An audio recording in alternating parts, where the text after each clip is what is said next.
कहानी की शुरुआत होती है 1928 में। हिंदुस्तान के कराकोरम पहाड़ों में एक आदमी कैंपिंग कर रहा था। अचानक उसे कैंप के बाहर एक अजीब सी चमकती हुई चीज दिखाई दी। आदमी उसके पास गया और देखा कि ये एक बहुत बड़ा रोशनी का गोला है जो पतली बर्फ की परत से ढका हुआ है। आदमी कुछ देर तक उसे घूरता रहा, फिर उसने अपने हथियार से उसे मारने की कोशिश की। जैसे ही उसने हमला किया वो तुरंत गिरकर बेहोश हो गया। गोला और ज्यादा चमकने लगा। थोड़ी देर बाद जब उसे होश आया तो गोला गायब हो चुका था और उसके शरीर पर एक अजीब सा निशान। इस बात को लगभग 80 साल गुजर गए और अब साल 2008 चल रहा है। हेलन नाम की एक साइंटिस्ट प्रिंसटन यूनिवर्सिटी में पढ़ा रही है। शाम को वो अपने सौतेले बेटे जेकब के पास घर आ गई। जेकब अपने पिता की मौत के बाद उससे बहुत दूर हो गया है, लेकिन हेलन फिर भी उसका बहुत ख्याल रखती है। अचानक हेलन को एक अनजान कॉल आया। किसी ने कहा कि एक गाड़ी तुम्हारे लिए आ रही है। उसी वक्त पुलिस ने घर को घेर लिया और एक FBI एजेंट ने दरवाजा खटखटाया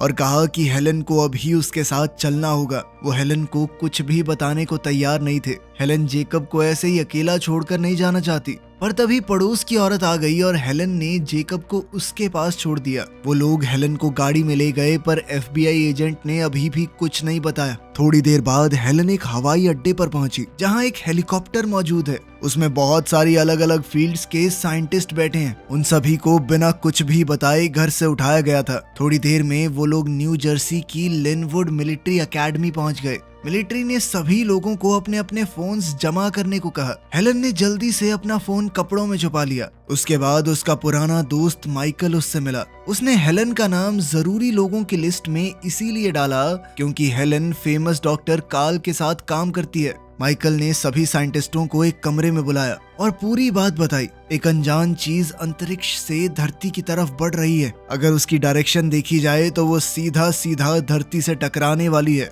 उसकी स्पीड इतनी ज्यादा है कि उसे तबाह करना नामुमकिन सा है। तो अब गवर्नमेंट ने एक इमरजेंसी टीम बनाई है ताकि जब भी वो चीज क्रैश होगी उसके बाद की चीजों को संभाला जा सके। टीम के पास सिर्फ थोड़ा सा टाइम ही बचा है। वो चीज न्यूयॉर्क शहर के बिल्कुल बीच में क्रैश लैंड होगी, जिससे लगभग 80 लाख लोग मर सकते हैं। मीटिंग के बाद हेलन ने बाथरूम में छुपकर जेकब को फोन किया और कहा कि बेसमेंट में छुप जाओ। हेलन ने ज्यादा कुछ नहीं बताया। एक फौजी ने हेलन को सुन लिया, पर उसने हेलन को अरेस्ट नहीं किया। उसने फोन मांगते हुए कहा कि मैं भी अपने घर पर बात करना चाहती हूँ। इसके बाद साइंटिस्टों को उस जगह ले जाया गया जहाँ पर वो चीज पृथ्वी से टकराने वाली है। काफी कोशिश के बाद भी ये समझ नहीं आ रहा था कि आखिर ये चीज है क्या। फिर अचानक से उनका मिसाइल सिस्टम भी डीएक्टिवेट हो गया। डर के मारे सब एक दूसरे का हाथ पकड़कर काउंट डाउन करने लगे, लेकिन कुछ नहीं हुआ। तभी उन्होंने खिड़की से देखा कि एक चमकती हुई बॉल धीरे धीरे धरती की तरफ आ रही है। वो सेंट्रल पार्क में लैंड हो गई और लोग डर के मारे भागने लगे। साइंटिस्टों ने सूट पहने और धीरे धीरे उस गोले की तरफ बढ़ने लगे। सबको लग रहा था कि हवा में कुछ अजीब सी रेडिएशन है। पुलिस और मिलिट्री भी आ गई और पूरा एरिया घेर लिया। तभी स्फीयर से तेज रोशनी आई और एक एलियन बाहर निकला। हेलन उसके पास गई। एलियन ने भी हाथ बढ़ाया, पर जैसे ही हेलन उसके हाथ को छूने वाली थी, किसी ने गोली चला दी और एलियन हेलन की बाहों में गिर गया। फिर अचानक एक बहुत बड़ा रोबोट जैसा जीव उस गोले से बाहर निकला। उसने अपनी ताकत से पूरे एरिया की बिजली बंद कर दी और एक ऐसी आवाज निकाली जिससे सबके कान दर्द होने लगे। रोबोट ने उस एलियन को उठाना चाहा, पर एलियन ने अपने हाथ के इशारे से रोका और वो रोबोट तुरंत ही बंद हो गया। घायल एलियन को मिलिट्री लैब ले जाया गया। डॉक्टर्स को समझ नहीं आ रहा था कि आखिर इस जीव का इलाज कैसे करें। टाइम बर्बाद हो रहा था और एलियन की कंडीशन बिगड़ने लगी। हेलन ने कहा कि जल्दी से एक सर्जन को बुलाओ ताकि कम से कम गोली तो निकाल दें। सर्जन ने ऑपरेशन करके गोली निकाल दी। वो ये देखकर पूरी तरह चौंक गया कि उस एलियन का शरीर अंदर से इंसानों जैसा ही है। उसने देखा कि एलियन की ग्रे स्किन फट रही है, तो उसने पूरी परत ही निकाल दी। नीचे एक इंसान जैसा ही आदमी है। इसके बाद उन्होंने एलियन को एक कैप्सूल में रखा। हेलन ने हिसाब लगाया कि शायद वो सपना देख रहा है। तब वो एलियन अचानक से होश में आया और कैप्सूल देखकर घबरा गया, लेकिन हेलन ने प्यार से उसे समझाया और वो शांत हो गया। अब वो बिल्कुल उसी 1928 वाले आदमी जैसा लग रहा था। ये खबर बाहर आते ही दुनिया में हबड़ा दबड़ी शुरू हो गई। बड़ी बड़ी स्टॉक मार्केट क्रैश हो गई। न्यूयॉर्क में लोगों को जगह खाली करने के लिए तैयार किया गया। दुनिया भर के लोग डर के मारे शहरों से भाग रहे थे। इसी बीच सेक्रेटरी ऑफ डिफेंस रेजिना ने इमरजेंसी मीटिंग बुलाई। उन्हें पता चला कि एलियंस ने स्पाई सैटेलाइट को हैक कर लिया है और दुनिया भर में और भी चमकदार गोले लैंड होने लगे। रेजिना लैब में आई और साइंटिस्टों की रिपोर्ट सुनी। एलियन के मांस के सैंपल में 3 अलग डीएनए हैं। वो अंदर से बिल्कुल इंसान जैसा है। उसके ऊपर एक ग्रे कलर की परत है जो बचाव का काम करती है। इससे तो ऐसा ही लगता है कि एलियंस पहले धरती पर आए थे और इंसानों के डीएनए का सैंपल लेकर गए हैं। उसी सैंपल की वजह से ये एलियन इंसानों का रूप ले सकता है। रेजिना एलियन से मिलने गई तो वो एकदम परफेक्ट इंग्लिश में बात कर रहा था। एलियन ने थोड़ा पानी मांगा। उसका हाथ कांप रहा था। उसने कहा कि इस शरीर की आदत पड़ने में मुझे थोड़ा टाइम लगेगा। रेजिना ने उससे कुछ सवाल पूछे लेकिन एलियन ने इग्नोर कर दिए। इसके बाद हेलन ने बड़े प्यार से पूछा तो एलियन ने जवाब दिया कि उसका नाम क्लाटू है और वो कई सारी सिविलाइजेशंस की तरफ से आया है। उसने यूनाइटेड नेशंस के साथ एक मीटिंग मांगी पर रेजिना ने इसके लिए मना कर दिया। ये सुनते ही क्लाटू ने कुछ भी और बताने से मना कर दिया तो रेजिना ने ऑर्डर दिया कि इसे सच बोलने वाला सिरम लगाओ और फिर एक सुरक्षित जगह पर ले जाओ पूछताछ के लिए। साइंटिस्टों का मानना था कि क्लाटू इंसानों के इतिहास की सबसे बड़ी खोज है। वो लोग उसे सीक्रेट सर्विस को देना नहीं चाहते, लेकिन रेजिना को लगा कि ये एलियन इंसानों के लिए बहुत बड़ा खतरा है, इसीलिए ये फैसला सेक्रेटरी ऑफ डिफेंस ले सकती है। माइकल और रेजिना आपस में झगड़ने लगे। तब हेलन ने बीच में आकर कहा कि वो खुद एलियन को इंजेक्शन देगी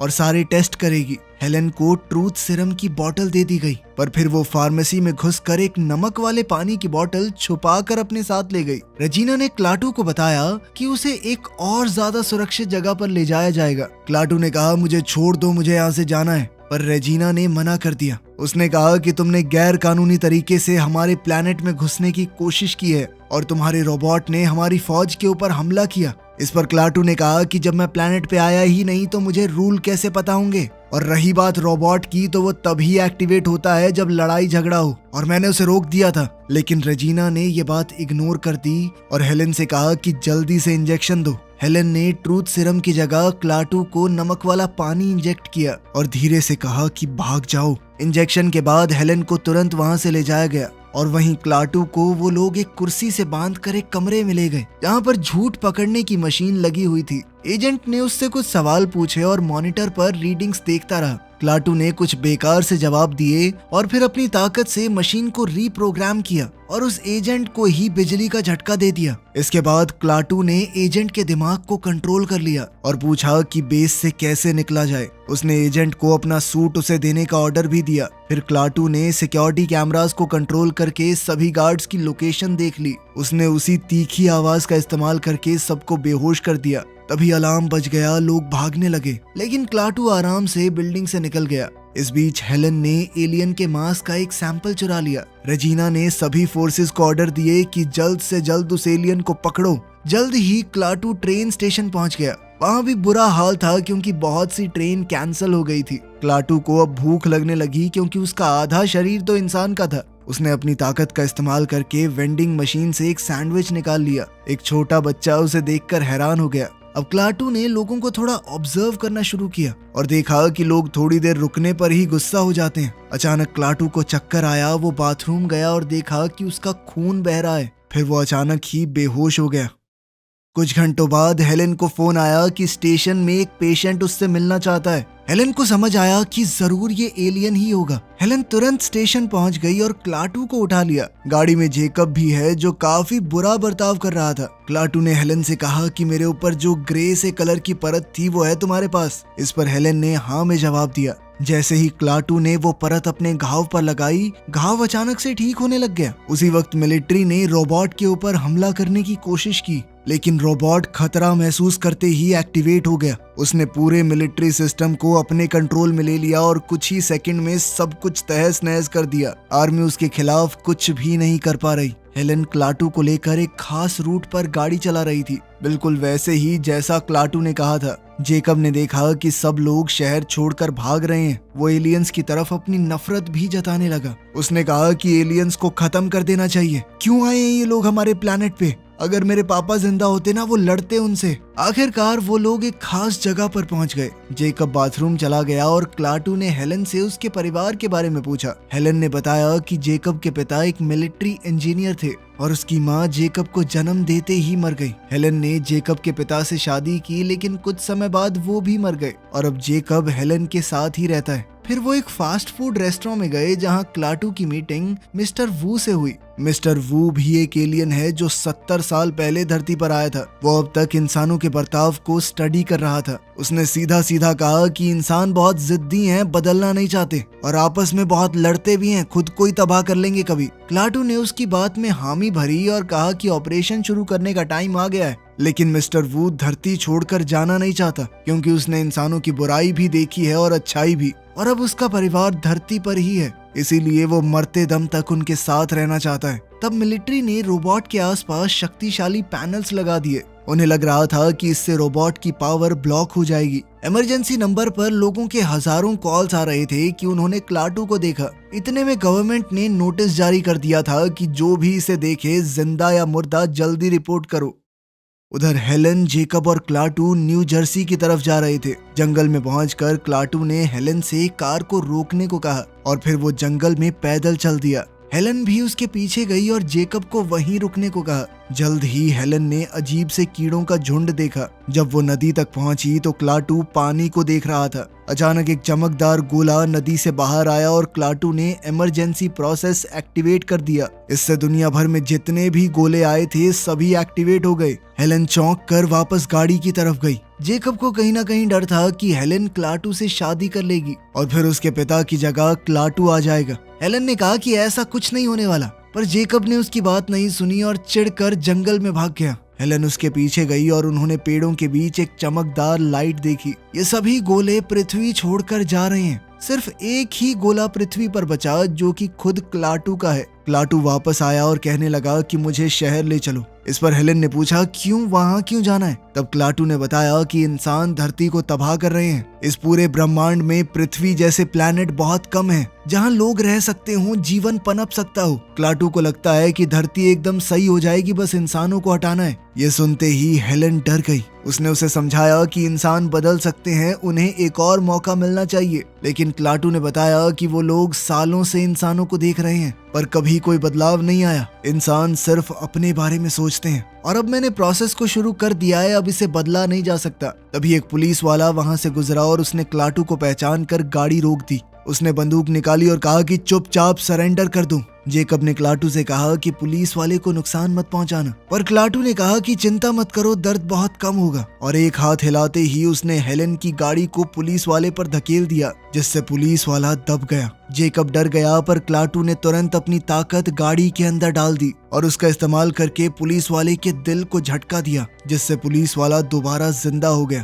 क्लाटू ने समझाया कि मैं उसे मारना नहीं चाहता, बस रास्ते की रुकावट हटा रहा था। हेलन को अभी भी लग रहा था कि अगर क्लाटू चाहे तो सब कुछ रोक सकता है, इसीलिए उसने कहा कि मैं तुम्हें एक ऐसे आदमी के पास ले जाऊंगी जो तुम्हारा दिमाग बदल देगा। इस वक्त सीक्रेट सर्विसेज के लोग उन गोलों को समझने की कोशिश कर रहे हैं जो धरती से ऊपर गए हैं। वीडियो में उन्हें पता चला कि वो चमकते हुए गोले धरती के क्रीचर्स को स्पेस में ले जा रहे हैं। रेजिना को समझ आ गया कि ये गोले ऐसे जीवों को लेकर जा रहे हैं जिनके बिना जीवन असंभव हो जाएगा, और इसका सीधा मतलब है कि धरती पर कुछ बहुत बुरा होने वाला है। मिलिट्री ने उस बड़े से रोबोट को एक अंडरग्राउंड साइलो में रख दिया। पूरी धरती पर दंगे शुरू हो गए। पैसों का कोई मोल नहीं रहा, लोग लूट मार करने लगे। उधर हेलन क्लाटू को काल के पास ले गई, जो कि एक नोबेल प्राइज विनिंग साइंटिस्ट है जिसके साथ हेलन काम करती है। क्लाटू ने बोर्ड पर एक फॉर्मूला लिखा देखा और उसे सही करने लगा। काल तुरंत ही उसके साथ उस प्रॉब्लम को सॉल्व करने लगा। काल को समझ आ गया था कि ये वही एलियन है जिसे ढूंढा जा रहा है। उधर जेकब दूसरे कमरे में टीवी देख रहा था।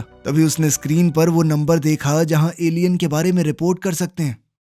लिविंग रूम में काल ने क्लाटू से पूछा कि तुम्हारे लोग कैसे आज तक बचे हुए हैं, तुम नहीं लड़े आपस में? क्लाटू ने बताया कि हमारा सूरज मरने लगा था, इसीलिए हमें बदलना पड़ा। इस पर काल ने कहा, तो ये बदलाव तभी आया ना जब तुम्हारी जिंदगी खत्म होने वाली थी और इंसान भी अब अंत के बिल्कुल करीब पहुंच चुके हैं, इसीलिए थोड़ा वक्त तो हमें भी मिलना चाहिए। इस बात ने क्लाटू को सोचने पर मजबूर कर दिया, पर तभी वहां एयरफोर्स हेलीकॉप्टर्स आ गए। क्लाटू, हेलन और जेकब जल्दी में घर से भाग गए। बाहर जाते वक्त कार्ल ने हेलन से कहा कि एलियन के दिमाग को बहस या बातों से नहीं, इंसानों की हरकतों से बदला जा सकता है। यानी उसे दिखाना होगा कि इंसान बदल सकते हैं। वो तीनों जंगल में छुपने की कोशिश कर रहे थे, पर जेकब अचानक से खुली जगह में जाकर हेलीकॉप्टर की तरफ हाथ हिलाने लगा। वो साथ साथ चिल्ला भी रहा था कि इधर देखो, यहाँ है हम। उसने बताया कि मैंने ही फौज को कॉल किया है, क्योंकि अगर उसके पिता होते वो भी यही करते। एलियन के लिए देश से गद्दारी नहीं करते वो। इस पर हेलन ने दुखी होकर कहा कि तुम्हारे पिता नहीं है अब यहाँ, मैं हूँ, मेरे साथ रह लो। ये सुनकर जेकब रोने लग गया। अचानक एक हेलीकॉप्टर ने हेलन को पकड़ लिया और ऊपर उड़ाकर ले गया। बाकी हेलीकॉप्टर्स ने क्लाटू के ऊपर निशाना साधा और फायर करने की पूरी तैयारी कर ली, लेकिन क्लाटू ने पायलट्स को बिजली का झटका दिया और हेलीकॉप्टर आपस में टकरा गए। उधर जेकब डर के मारे जंगल में भाग गया, पर क्लाटू तुरंत उसके पीछे गया और उसे नदी में गिरने से बचाया। क्लाटू ने जेकब को मना लिया कि वो उसके साथ है। इस बीच हेलन को रेजिना के पास ले जाया गया। हेलन ने रिक्वेस्ट की कि मुझे छोड़ दिया जाए, क्योंकि क्लाटू उसकी बात सुनता है और सिर्फ वही उसे रोक सकती है, पर रेजिना ने मना कर दिया। मिलिट्री बेस में स्पेशल फोर्सेस रोबोट के ऊपर एक्सपेरिमेंट कर रही हैं। उन्होंने रोबोट के ऊपर डायमंड ड्रिल चलाई, लेकिन वो भी टूट गई। टेक्नीशियन एक और ड्रिल को लेने गया, लेकिन टूटे हुए ड्रिल के क्रैक में अजीब से कीड़े तेजी से बढ़ते जा रहे थे और वो लगातार ड्रिल को खाने लगे। तभी वो रोबोट पूरा टूटकर छोटे छोटे नैनोबॉट्स में बदल गया। छोटी छोटी कीड़ों जैसी मशीन जो सब कुछ खाने लग गई। खिड़कियां टूटने लगी, लोग भागना चाहते थे, पर बेस पूरी तरह से सील्ड था।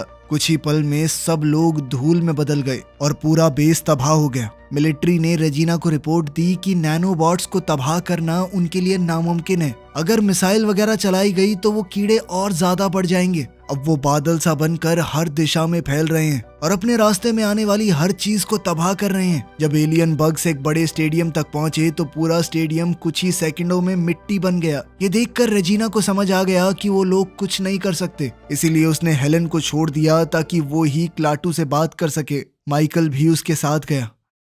जंगल में क्लाटू जेकब को एक कैबिन में ले गया और उससे कहा कि तुम अपनी माँ को फोन कर लो। फोन पर उन्होंने एक सुरक्षित जगह पर मिलने का प्लान बनाया, जिसके बाद जेकब और क्लाटू वहां के लिए निकल पड़े। रास्ते में जेकब ने मान लिया कि अब वो क्लाटू को मरवाना नहीं चाहता। ये सुनकर क्लाटू ने पहली बार सोचा कि शायद इंसान उतने बुरे नहीं होते जितना वो सोचता है। कुछ देर बाद वो लोग कब्रिस्तान पहुंचे जहां जेकब के पिता की कब्र है। जेकब ने रोकर क्लाटू से कहा कि क्या तुम मेरे पापा को भी जिंदा कर सकते हो, जैसे तुमने उस पुलिस वाले को किया था। लेकिन क्लाटू ने कहा कि मेरी ताकत की भी एक सीमा है। मैं एक ऐसे इंसान को जिंदा कर सकता हूँ जो अभी घायल हुआ हो या मरा हो, लेकिन सालों पहले अगर कोई मर गया उसे मैं कैसे जिंदा करूँ। ये सुनकर जेकब को बुरा लगा और उसने कहा कि यहाँ से चलते हैं। उसी वक्त हेलन आ गई और दौड़कर जेकब को गले लगा लिया। जेकब ने भी अपने पिता की मौत को अपना लिया और उन दोनों ने एक दूसरे से अपने बर्ताव के लिए माफी मांगी। दोनों ने फैसला किया कि अब वो एक सही परिवार की तरह रहेंगे।